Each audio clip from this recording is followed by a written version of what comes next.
বাইতুল মুকাদ্দাসে নামাজ পড়া লাগবে না, তুমি বাইতুল্লাহ কাবা ঘরের দিকে নামাজ পড়ো। এখান থেকে দুই কেবলার মসজিদ আরম্ভ শুরু হয়ে গেল। বন্ধুরা, আপনাদেরকে স্বাগত। আজ আপনাদেরকে দেখাবো মসজিদে কেবলাতাইন বা দুই কেবলার মসজিদ। আপনারা যারা ইউটিউবে আমার ভিডিওটি প্রথম দেখছেন তারা অবশ্যই আমার চ্যানেলটি সাবস্ক্রাইব করুন, লাইক করুন, কমেন্ট করুন। যারা ফেসবুক পেজে দেখছেন তারা অবশ্যই আমার চ্যানেলটি ফলো করুন, লাইক করুন, কমেন্ট করুন, শেয়ার করুন। বন্ধুরা, আমরা এখন রওনা হয়েছি মসজিদে কেবলাতাইনের উদ্দেশ্যে, যেটিকে দুই কেবলার মসজিদ বলা হয়। মসজিদে কেবলাতাইন বা দুই কেবলার মসজিদ, মসজিদটি মদিনা শরীফের পশ্চিম প্রান্তে খালিদ বিন ওয়ালিদ সড়কে অবস্থিত।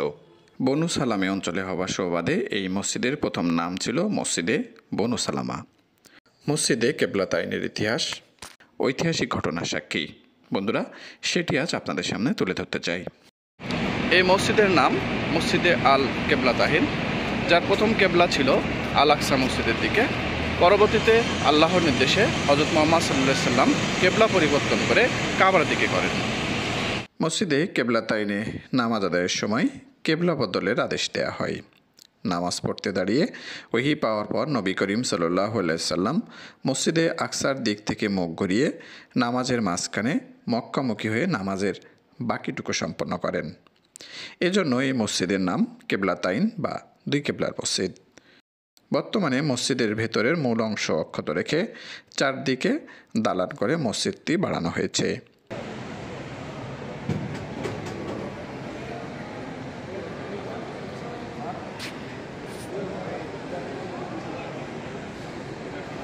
স্মৃতিস্বরূপ বাইতুল মুকাদ্দাসের দিকের কেবলার জায়গাটি দোতলা বরাবর রেখে দেওয়া হয়েছে। পৃথিবী সৃষ্টির শুরু থেকে হজরত ঈসা আলাইহিস সালাম পর্যন্ত নবী রাসূলদের কেবলা ছিল বাইতুল মুকাদ্দাস, কিন্তু নবী করিম সাল্লাল্লাহু আলাইহি সাল্লাম এবং সাহাবাদের একাংশ বাইতুল মুকাদ্দাস এবং কাবার দিকে ফিরে নামাজ আদায়ের বিরল সৌভাগ্য অর্জন করেন। এখন মসজিদে কেবলাতাইনের মধ্যে আছি। আল্লাহ রসুল 2 রাকাত নামাজ পড়ছিলেন জোহরের।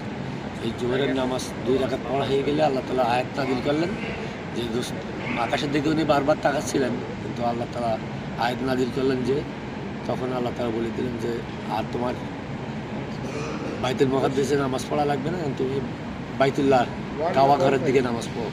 এখান থেকে দুই কেবলার মসজিদ আরম্ভ শুরু হয়ে গেল। এটা ওই একটা ওখানে গম্বুজ আছে আর দ্বিতীয়টা এই সাইডে। মুসলমানদের স্বতন্ত্র জাতিসত্তা প্রতিষ্ঠিত ও বিকশিত করার লক্ষ্যে হজরত রাসূলুল্লাহ সাল্লাল্লাহু আলাইহি সাল্লাম কাবার দিকে ফিরে নামাজ আদায়ের প্রয়োজনীয়তা তীব্রভাবে উপলব্ধি করেছিলেন। অন্যদিকে মুসলমানদের কেবলা বাইতুল মুকাদ্দাসের দিকে হওয়ার কারণে ইহুদিরাও এই বলে অপপ্রচার করে বেড়াতো যে আমাদের ও মুসলমানদের কেবলা যেহেতু এক ও অভিন্ন, অতএব ধর্মের ক্ষেত্রে মুসলমানদের উচিত আমাদেরই অনুসরণ করা। এসব কারণে হযরত রাসূলুল্লাহ সাল্লাল্লাহু আলাইহি সাল্লামের হৃদয়ের সুপ্ত বাসনা ছিল কাবা যদি মুসলমানদের কেবলা হতো। এ বাসনা তীব্রতার হলে নবী করিম সাল্লাল্লাহু আলাইহি সাল্লাম ব্যাকুল চিত্রে আকাশের দিকে বারবার তাকাতেন, ওহীর মাধ্যমে এর অনুমোদনের প্রত্যাশায়।